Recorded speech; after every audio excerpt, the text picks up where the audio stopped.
All right. Good evening, everybody. So, I want to do an updated video here on midterm.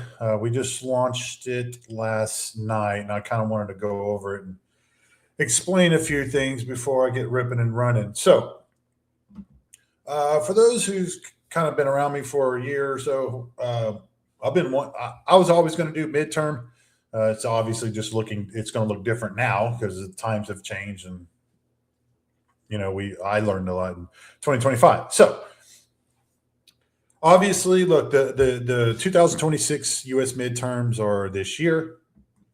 We are already seeing Trump starting to get out there. He's obviously going to be full time touring the country. I can't even imagine how many speeches he's going to give, or rallies, excuse me. But I'd imagine they're going to be plentiful. So, for those of you who are aware or not aware, it's going to get real nasty and real loud here pretty soon. I would probably expect sometime in February, March. The temperature is going to get ramped up, and it's going to be 100 miles an hour every day about U.S. midterms. So we all kind of know what this is going to look like on socials, right? Yeah, Trump's going to be tweeting, Elon's going to be tweeting, or posting on X, excuse me. Every single influencer that is on X is going to be posting midterms because they have to, because they need the clicks. And the narrative just on socials is going to be midterm. It's going to be nonstop all the way to November. So that is why I wanted to launch the narrative midterm, and I did. So let me explain how it looks and where we're at as of today, and where we need to go forward. So if you go to Deck Screener, and we paid for the decks today. You'll notice something here: the liquidity and market cap. That is a 1-to-1 ratio, liquidity to market cap, which is absolutely asinine for a Solana token. And y'all know that. I don't have to sit here and try to explain it. Y'all know. So we corrected that just right off the rip. Done. It's out of the way. And it's locked forever, by the way. So what that means is for every $100 buy or sell, the price is only going to move 10 cents, I believe, which is good. And that's kind of everybody's complaint, right? On a Solana token is, well, the whales aren't going to be interested because, most, Solana tokens, and even our old ones, we did it too. It's not like we're not guilty, but we would launch at what, 10, 15K market cap and, throw $1,500, $2,000 in Solana in it. And it would be sitting at like a 10 to 15% ratio, which is still considered good in the space, but we're at 100% a 1-to-1 peg. It will not get any better than that on Solana. So that's done. We solved that problem. So that should be an attraction for all the big players. Now, supply. Y'all can read. I'm not going to, thumb through a bunch of screens on this because y'all can just go to our Twitter page and just, you can go on chain and look anyway. So when we minted the contract, we put 100% of the token supply, there's only 2,026 tokens to match the narrative for the 2026 midterms. 100% of those tokens went to the LP, all of them. There wasn't any set aside for calls. There wasn't any set aside for us, the dev team, influencers, whoever we wanted to give tokens to before. Nobody gets them this time around. And it keeps the midterm project squeaky clean. You cannot, other than personal feelings, you can't FUD the project because it's the cleanest contract on Solana at this point. So we solved two problems. We solved the liquidity issue, so there is no supply control. We put, like I said, 100% of the mint went to the LP, and then it got locked. And we did all that through base bid and I would imagine GemPad, if I'm not mistaken. But be that as it may, that is already done and out of the way. So we threw 100% of the supply into the LP, and we pegged the liquidity to market cap ratio 1-to-1. So already off of RIP, the contract itself looks absolutely spectacular, especially in Solana, because as we sit today, there's not one person that can manipulate the price or the chart. So that brings us to basically the macro, right? So what this does is it positions the space, the Solana crypto side. It makes this the safest project, basically, even on the market right now. And y'all are well aware, we're basically, we're not even in February, and we've already had, $200 million in rugs. So look, that's not going to change. There's just way too much money in creator fees. And unfortunately, it's a gambler's paradise. And I guess it's just going to always stay that way. And that's okay.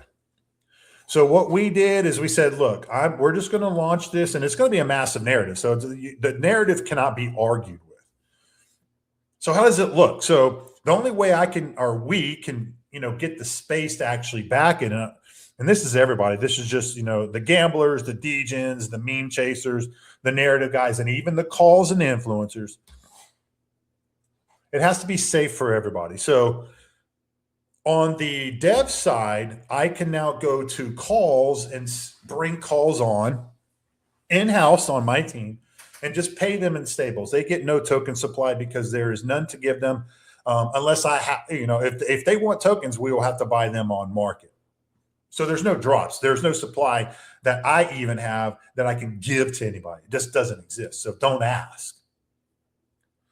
But on the flip side, for a call and influencer position, from their point of view, they don't have to worry about devs or insiders or a team dumping on their community either. So everybody's protected all at the same time, which should allow that chart as it sits to run however high y'all want to take it. Because it's not up to me. I'm just one guy.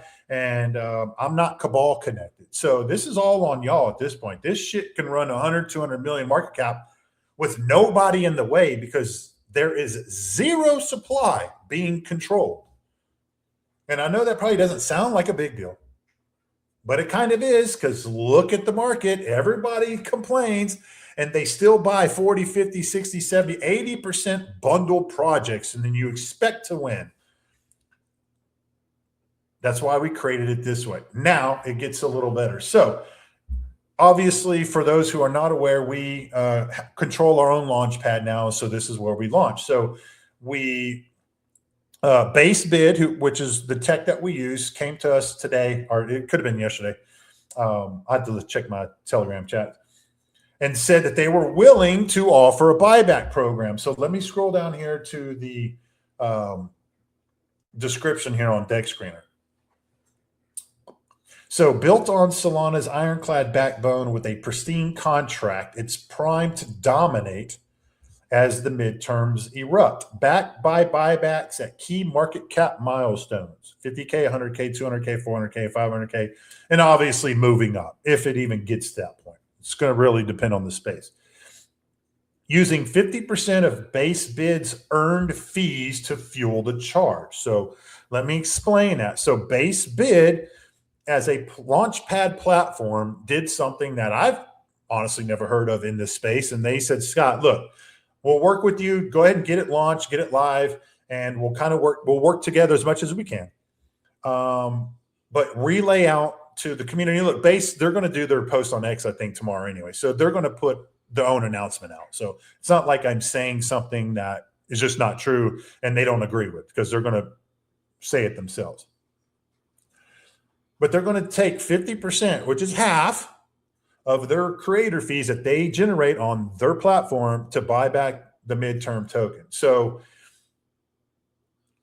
I was like, dude, are you serious? And that's crazy. Nobody does that. Come on, man. This space is just unfortunately so greedy, and it's every man for themselves. And, go F yourself. If, y'all get it. This is not anything new. So it's cool that they want to do this. And I get that they're a new launch pad and they're trying to get their foot in the door. I like the newer platforms anyway. There's no way I would launch a token on Pump Fund or Bags or any of this other bullshit that's out there. So I'm cool with the guys. I like them. They've always treated me with respect, and they have been very, very nice in our private chats on Telegram. So I'm cool from a dev's point of view. So now we'll be able to have creator fees that are being generated, because y'all know how that's how we make money, right? If we're not selling tokens, or if we don't hold the supply back, we have to make revenue somewhere, and it's from creator fees, and that's quite all right. The difference is we're not keeping the creator fees like everybody else is doing and nuking the bags on top of it. So not only are y'all watching creators, making, $500,000 to $1 million in creator fees, but they're also smoking y'all for the bag.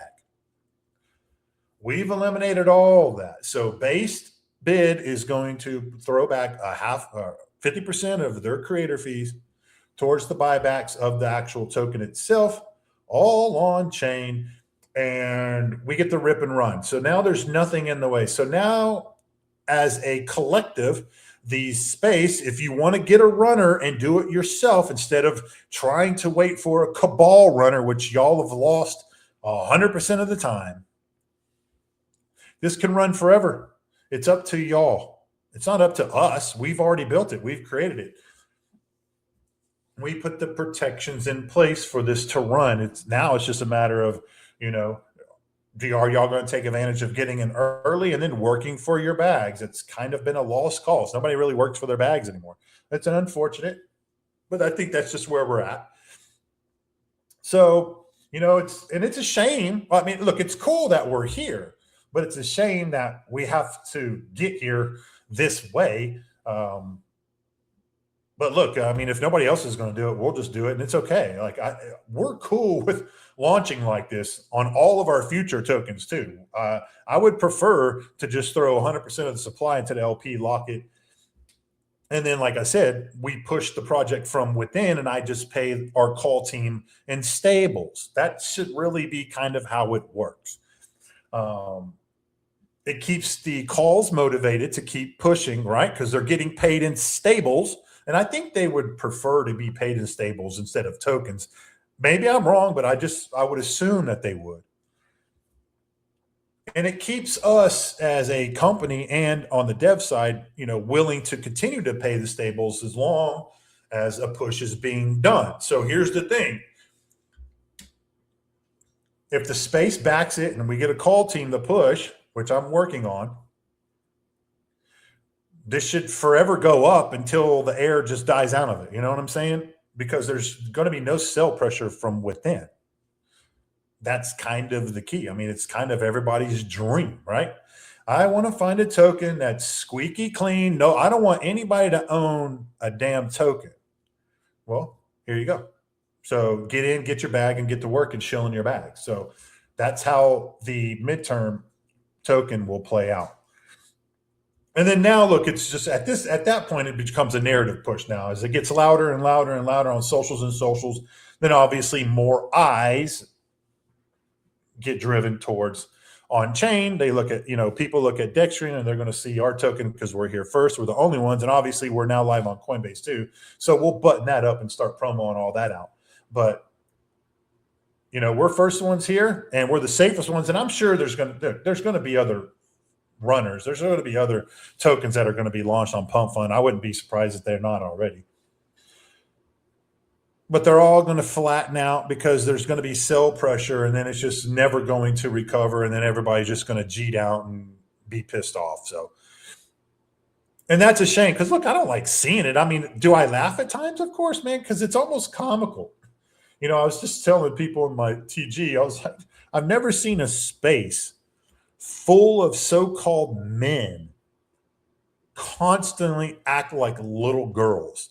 And it's a shame that the space is like that. And I think it's just kind of a Solana degen gambling thing, because you don't see Sailor and the Coinbase guy, Brian Armstrong, acting like that, because they're formal guys. They have to represent the company. They have stockholders and shareholders, or whatever term you want to use. They answer to those guys. They're not playing this game where we're at. So therefore, obviously the immaturity level is ramped up down here, and that's just the way that it is. So, people like me, you just have to kind of put up with it, and it's a shame, right? So, but that's part of the game, and and I've been open on it, especially on a lot of X spaces I did last year. That's why it's tough, because in the real world, we don't know. I don't know anybody who acts like this, right? No, but nobody acts like this in the real world. This is when they get online, they get all ramped up, and it's just weird, right? So when you get online, everybody's just yelling and screaming and bitching and complaining. So it's just a strange place. And I think it's strange because nobody's making any money. The benefit for me is I've kind of already made it, right? So I can afford to play around and lose money and build a business and find my way, because I have the money to do it. Most do not. So I think that's where a lot of people feel trapped, and I understand that. So, but look, we created this with this model. I like it personally. I don't think anybody can really pinpoint anything that's wrong with it, because, it wasn't just my idea. I mean, I talked to Based and Jennifer for, a couple of weeks about it. So it's clean, which is what I care about the most, and the space should care about it the most. And that's the main thing. Now it's just a matter of backing it and pushing the shit to as far as y'all want it to go.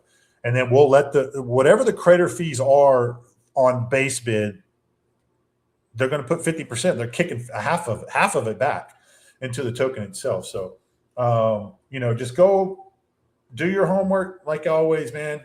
Like I said, the liquidity and the market cap is just gorgeous right now. So at this point, it's just a matter of getting eyeballs on it and getting it pushed. So when it comes to that, I am trying to build our in-house call team. And as I said earlier, I will only pay in stables. So if you like being paid in stables, then hit me up, and then let's see. But ideally, I'm trying to get 100 to 200 calls on our team, and go from there. So, and there's plenty of stables to go around. So that's where we're at, and it's all good. That's just all part of the game, and we all figure it out. Because at the end of the day, we all want to get paid, correct? Calls want to get paid. Look, investors, y'all want to make money. Everybody wants the token to go up, and obviously on our side, we want to make money too. So it's all good. So the only way to kind of keep everybody happy is to make sure that these contracts are clean and the token supply is not controlled by anybody. And that's what we've done. And on top of that, we've made the liquidity 1-to-1 ratio to market cap. So that's gorgeous in of itself. So that's it. So just to if anybody has any questions, y'all can hit me up on Telegram if you know me, or just DM me on X and holler at me if y'all want to be brought on board to push this. So. But other than that, looks pretty good, and we'll get rocking and rolling. And I would imagine Base Bid tomorrow is going to put out their post on X, and then they'll kind of give their side of the story, and then we'll go from there. So, but I'll leave it at that, and y'all have a good one, and I will holler all of y'all later. Y'all have a good one.